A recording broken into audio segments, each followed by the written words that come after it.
And there you go. Without fanfare, without music, we are live. Coming to you from the Owl's Nest Barbecue headquarters in Ottawa, Tennessee. It's Steve Ray with my special guest, Jeff Maxwell. What's up, Jeffrey?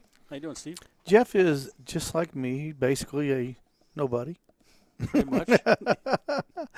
But we hang out together sometimes, cook a little bit together, and we thought we'd come and do a little show for you. First of all, I want to start off with thanking my good friend Wes Phillips of Backyard Smokers Barbecue for being our broadcast partner.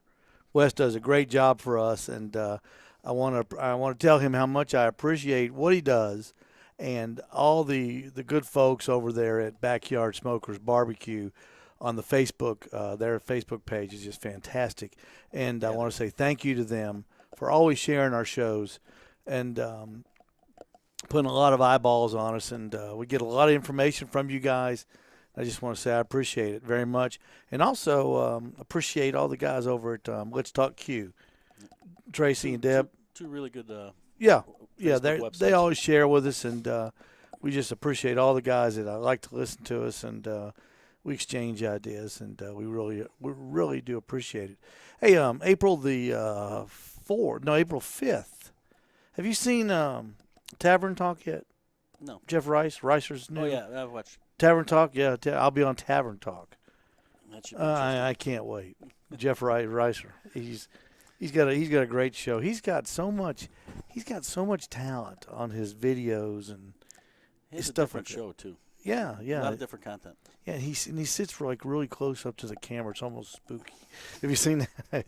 He gets really close up to it, and he's got a real unique face, which is a nice way of saying Makes a it funny personal. face. Yeah, and he makes it. It reminds me of growing up Catholic, Jeff, going to confession. And when you went in there, you could see the priest behind that thing, and he's always he's like this. Go ahead, my son. You did that? Wow. With who? Yeah. That's 10,000 Hail Marys. Now get the hell out of here. Go hit the rail. But hey, we got two products in this week. New Code 3 barbecue out of where are they out of? It fails me. Is it on there? See, I can't remember. They're somewhere up north. All these guys I are should up have worn my north. glasses. All these guys are up north. Anyway, I got this from Mike, great guy, Collinsville, Illinois. Code 3 Patriot sauce. We've got it in the original and the spicy blend. And what have you got there? I've got the backdraft rub. Backdraft rub. We've got the other 3 rubs that Code 3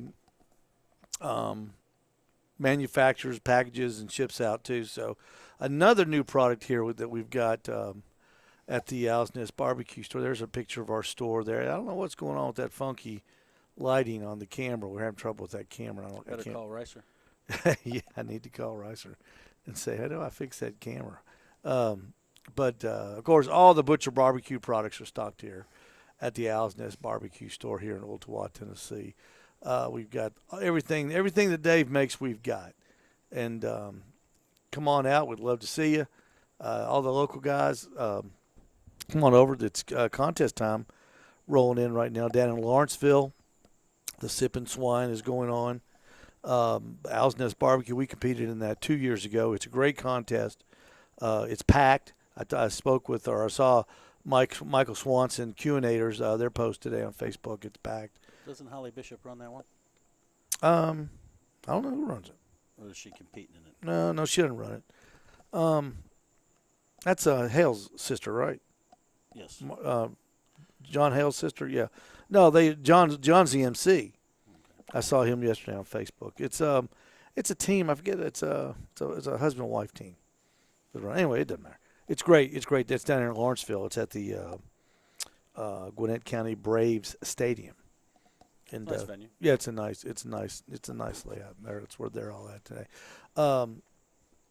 Jeff, as the president of the International Barbecuers of every country on the planet, that's what I am. That's I your was new just title? elected, except Austria. There's a fellow friend of mine over there, a barbecue guy in Austria. He's king of Austria, but I am the president of the International BBQERS of the world.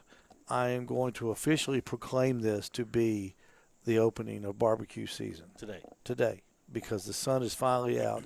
It's not raining. The gas station right behind us, we are jam packed, just doing all kinds of great business, and it's finally when the sun's out, man, people Guns get out. and yeah, and just want to tell everybody we appreciate you coming down. If you need your tires rotated, if you need tires, need them replaced, need your oil changed, the gas station Midnight Oil is open, and if also we are wide open here at the Owl's Nest Barbecue store. I came in early today. Did you notice how nice it was? Every time I come in, there's some new product. Yeah, I got it all straightened out. I got all of the Code 3 stuff out and cleaned up the counter. And I'm going to tell you what I made last night. Did you see? We talked about it when I was on my way back from Nashville. Yeah. I'm not a cook. First thing I'll tell everybody, I'm not a cook. I'm not a chef. I know how to cook four things: brisket, ribs, chicken, and pork butt. That's what I cook. And, the macaroni and cheese and stuff like that. Yeah, steak, yeah. It's grill stuff. But I was looking on Facebook yesterday, and then I can't remember what site. I think it was the Weber Insider site. But somebody mentioned something about meatloaf. And it made me think back to when my mom would make meatloaf. And it wasn't that great. Not that she can't cook, but it just wasn't that great that night. It was good, but wasn't that great. But when it got good was the next morning when it was cold. Mm-hmm. It was just so much better, it seemed like. So we'd slice it and we'd put it on just bread with mayonnaise and salt. And, man. It was one of those dishes when we were younger, especially if you had a larger family. Meatloaf was a staple because Yeah. you could feed the masses with it. Yeah, and cheaply. Yes. So I made 2 meatloafs last night on the Weber smoke fire, the one I've got at the house. And I'd never done it before. I used the simplest recipe I could find. It was meat, pound and a half meat, 1 egg, a cup of breadcrumbs, a cup of milk. See what else was in there. I think there was something else. What I put in mine is a Lipton onion soup mix. Okay, this did not have that in there. I think that was it. I mean, it was simple. Mashed it all together, put it in one of those 5x9 aluminum pots, made 2 of them, threw them on the smoke fire, 1 hour. That's all it took at 350, and took them off. And it was great last night, and I brought them here to feed the guys for lunch. Man, what a boss. I know. So, and I just want to say that was kind of a fun thing to do. That it turned out great. It's always fun when you try something new, even if it's simple like that. Like I know people watching going, big deal, Steve. Who can't do meatloaf? Well, I've never done meatloaf. I'm not a cook, and every time I experiment with something, and it turns out, I get excited. Because most of the time when I experiment with some food or something, it doesn't turn out. Utter failure. And I throw it in the trash can. So. Yeah, I've got back recently since we got Logan. I got back into cooking those family style meals that I had as a kid, because that's the only thing he'll eat. Yeah. Something that you want to make sure that he's gonna at least eat dinner. So I got back into doing that kind of stuff. Now, when you cook, do you cook on the? You do everything on the grill or you more in the oven in the kitchen? I do both. Mm-hmm. It's if it's out raining and I don't want to be dealing with that, I'll do it in the oven. I mean, anything you can cook in the oven, you can cook on the grill, or vice versa. Yeah, every time I try something new, I try to do it on one of my outside, like the Weber, the Genesis, or the PK, or the Smoke Fire. I try to do it in the on the outside, just so I can get it tuned to see what else my cookers will do. Well, I just screwed down a tent over my smokers and stuff so that I can cook outside more, because it's getting to that time of the year where I'm going to want to do it outside. My next thing I'm going to try is smoked macaroni and cheese. I've never done it. So I don't even know. That's a different level. Is it? I don't even know how to do it. I know how to do it on the craft stuff, but I'm anxious to try that. We get to the point at my house where my wife's like enough of the smoked, so I have to back off of the smoked stuff for a little bit. Yeah, wow. But then I'm going back to the grill and doing steaks and stuff like that. So. Now I eat the stuff that I cook. See. Barbara and Emma won't touch what I cook. They have a whole different palate. Unless I do a steak, Barbara will eat steak. But Emma won't. Emma's got so many food issues that is just bizarro. So she won't eat what I eat. So she just ate mashed potatoes a couple months ago for the first time ever. Well, She's 19. She's 19. well, the solution to Logan is I just got to make sure there's plenty of ranch in the house. He'll eat anything if he puts ranch on it. Yeah, I'll try that with them, but she's probably the same way. Hey, we're open till 4 o'clock today here at the Owl's Nest Barbecue store. Come on down if we've got the way we work is if you buy, say this is the Code 3 Backdraft Rub, Code 3 Spices Backdraft Rub.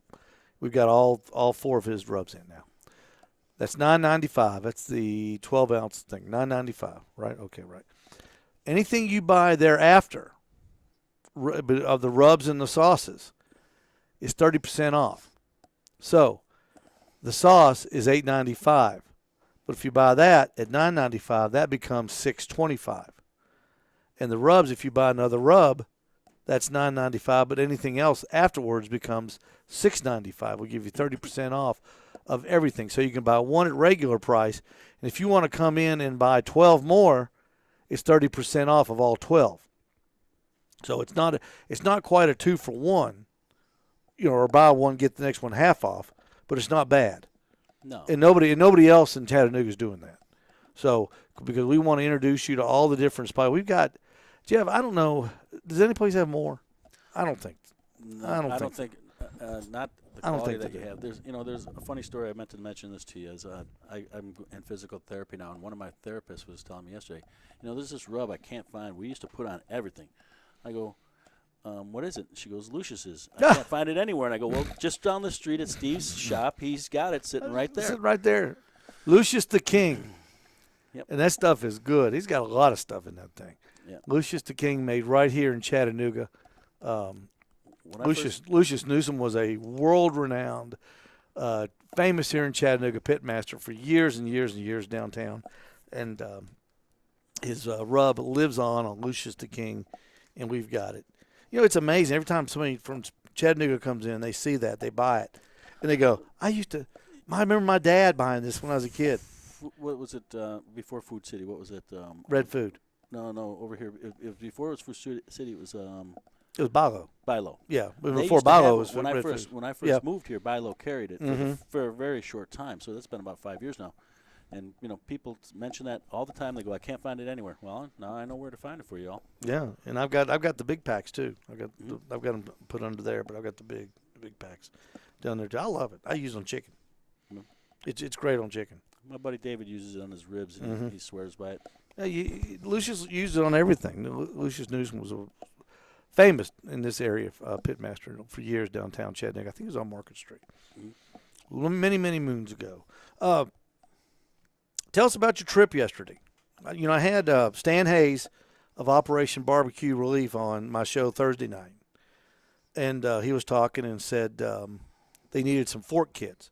They didn't have any. And everybody up in Nashville was out, or I think the restaurant supply place had been hit by the tornado, and they weren't in He had business. said Gordon's and Reinhardt's and them had been hit, and so it was a severe shortage of the paper goods and stuff up in that area. Yeah, probably everything got wet with all the rain and everything. That too. So later that night, I think I sent you an instant message saying, "Hey, Steve, I'll go run the stuff up there. Let's put this together." And you messaged me back saying, "We'll come by noon tomorrow." So I came by, and within 15 minutes, you had the whole thing. We made a call to Sean Cosby. We made a call to George Gibson. Your coffee purveyor happened to be here in the lobby, and he said, "Hey, let me make a phone call for you." So he was able to procure what we thought I'd be able to fit, 25 of the cases in my car. Being it's a Prius, I didn't think I had a whole lot of space. Well, I get there, I could have put 50. They were just, so well packed. So I ran them up there, and you look at that as paper goods or forks and knives and that, and not being that important. But I was in Hurricane Sandy for FEMA, and the health concern of in those areas, it's not the most sanitary situation. So the forks and knives and that actually is very, very important. So my goal, Chestnut, super nice people, been there for literally 100 years. Did us right and did charity right by giving us a very reasonable price on being able to get them. Had them ready for them when I got there, and we shot up to Nashville. Got there about 2:00 Nashville time. And What'd you see? Tell us a little bit about the setup of Operation Barbecue Relief. well, understand that every time they go into a different locale for a disaster like this, they have different logistics that they're dealing with. And you had asked me yesterday what it seemed like to me. Was it chaos or was it? I would call it controlled chaos. They're very experienced at what they do, but then again they're in a different setting, so they're mapping out where they're going to stage stuff, and still, and it's in the second day it's all still pretty new. I mean, they're getting new product in and mass amounts of it. I mean, there was cases and cases of green beans, and I mean, you should see these smokers that they had there. You look at your Myron Mixon as being a huge smoker. Those smokers that they were using were 10 times that size. They use CTOs, weren't they? They were stainless CTOs, I think. Yeah. And they're huge. I mean, and there was maybe 10 of them, I want to say. Mm-hmm. So, they're geared up for some mass quantities of food. Yeah. I mean, I think this morning I looked on the website and they were reporting that they served 22,800 meals in the last 2 days. That's an enormous amount. I mean, a restaurant on an average is maybe going to do 200 a day. Mm-hmm. Certain demographic of restaurants, that's a very good day. So, that's a couple of months worth of a restaurant serving food, and they're doing it all on a site in a parking lot of a stadium. Yeah, it's an enormous undertaking. I mean, and most of it's volunteer. I mean, people were checking in as I was dropping off the supplies that we donated. A lot of people up there. Not yet, or maybe it wasn't because I was in there about 2 o'clock. So it was in between like their shifts. They were all kind of getting their lunch, and still checking people in. So very busy. Receiving stuff at that point. And it wasn't so much that there was probably on site. I would say 70 people, but then that's still a lot of people. Well, that's on site at the stadium. Yeah. Well, they had 4 remote sites too that they were serving the food. Yeah. So they were taking it out of there. People were pulling up, picking up those meals and delivering on site to where they were being distributed to the residents. Yeah. So I only saw 1/5 of the operation basically. So I would imagine that there was probably at least 20 people at each one of those sites. Yeah. I would imagine to handle that mass amount of people. But it's a huge undertaking, and from what I could see, they really, really do a fantastic job. Oh, it's an army now.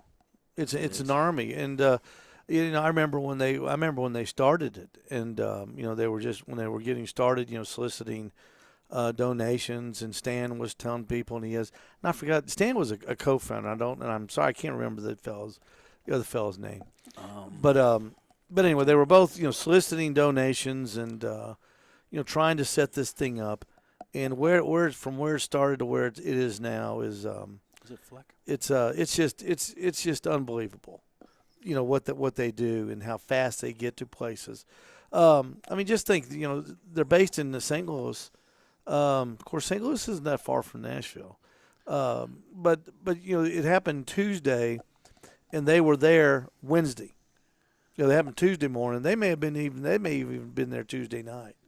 And then into Wednesday morning. Well, they've been doing it since May of 2011 when the Joplin tornadoes hit, and they've done over 3 million meals. Yeah, so they're incredible. They're incredible, and hats off to you, Stan, and your crew for what you do. And he said they're going to be there like maybe next Tuesday. Until everybody gets on their feet. I think he said that on your show, but they told me yesterday when I was there too. Is once the community starts to rally around and get, start brushing off the dust and start, getting, on their feet, that's when they feel it's time to pull out. They're there kind of like the first responder to make sure everything's all good. Once everybody's up and going, then they don't want to interrupt anything. Yeah. In the economy. So. Well, that's really good. Hey, I want to remind everybody too, we've got plenty of the Butcher Barbecue grilling addiction. Jeff, people come in the store and and selling rubs is. I've only been doing it a year, and I've always tell people I'm the worst salesman in the world. I'm a concierge. I'm not a salesman. If you tell me what you need, I can put it in your hands. Put it together. But they say, "What's your favorite, Steve?" And then you look around, and there's nothing bad in the store. No, I mean all these guys make great products. But what I tell them, I say, for all around, if you just want something if you want to buy one thing for everything, the Butcher Barbecue Grilling Addiction is your best choice. And remember, it's $9.95 for this size, and if you buy anything else, it's 30% off. 30% off sauce or 30% off other rubs. So that's a good deal. It's a good way to get stocked up if you want to buy 3 or 4. We've got the gift boxes. Let's see. If you look up there on this lousy picture, let me move David's thing there. If those little boxes at the top of the kind of the right center, those are gift boxes. Four of this size rub will fit in those gift boxes, and it's only $60 for the rubs and the box, and that's a good deal, and it's a good thing to give your smoker, griller in your family for a present. And remember, as president of the International BBQERS of the world, that's me. Today is the except Austria. I wish I remember what's that guy's name? That's the big KCBS guy in Europe. Anyway, he's in Austria, so he's in charge of Austria, but I'm in charge of every other country. Today is the opening of barbecue season in the world, on this planet, in the world. And I'm talking Finland, I'm talking the Philippines, Czechoslovakia, New Zealand. We could name all the countries. We could stay here all day and name all the countries. It starts today. And don't forget, you got to set your clocks ahead tonight too. At 2 o'clock in the morning, you jump to 3 o'clock. So that means we're going to lose an hour of rain here in Chattanooga. We could lose Gee whiz. a little bit of that. So don't forget to set your clocks up. It stays darker, it stays lighter, longer into the day. And man, I'm a fan of that. I like getting home, being able to mow the grass and hit that grill all the way up to 8:30, 9 o'clock. All right, anything else? Good job yesterday taking the fork kits up there, man. Well, thank you all for that was a good idea. That was a great idea. And thank you, James, my coffee guy. I mean, we were just standing there talking about doing this, and he hops on the phone. Yeah, he hops on the phone, got us 20 because we looked at Sam's, and I was a little taken aback that Jacobs was half the price of Sam's. More so, 40%. Yeah, and I went, wow. And I'm a Sam's fan, but I'm a Jacobs wholesale fan now. So first thing I asked him was about what else you got? Yeah, about all the other barbecue supplies that we could use for our competition teams and save some money. Do you have these aluminum pans? Yeah. Do you have aluminum pans? Do you have sternos? Do you have this? Do you have that? No kidding. And they do, and they're cheaper. So we and they deliver too. It's kind of like our local Amazon. I have a new loyalty, we have a loyalty program in Chattanooga. Yeah, we're loyal right up until the money starts changing hands, and we'll drop you like a hand grenade. But thank you, James. We appreciate the donation that your company made for simply no reason for just standing here. And thank you, Steve, for putting it together. Thank you, George Gibson and Sean Cosby over at Choo Choo Barbecue on East Brainerd Road. He pitched in. George, your partner in Smoke and Go Barbecue, y'all pitched in too. So it was just a good thing to do. It made us feel good and help them, and that's what it's all about. All right, you got anything else? Nobody. We got to go. All right, Saturday at the gas station, folks. I'll be here all day. The barbecue shop is open. Harrison, who is just passing by, he will be here all day, and we will see you Thursday night on the Owl's Nest Barbecue Show at 7 o'clock Eastern Standard Time right here live on YouTube and live on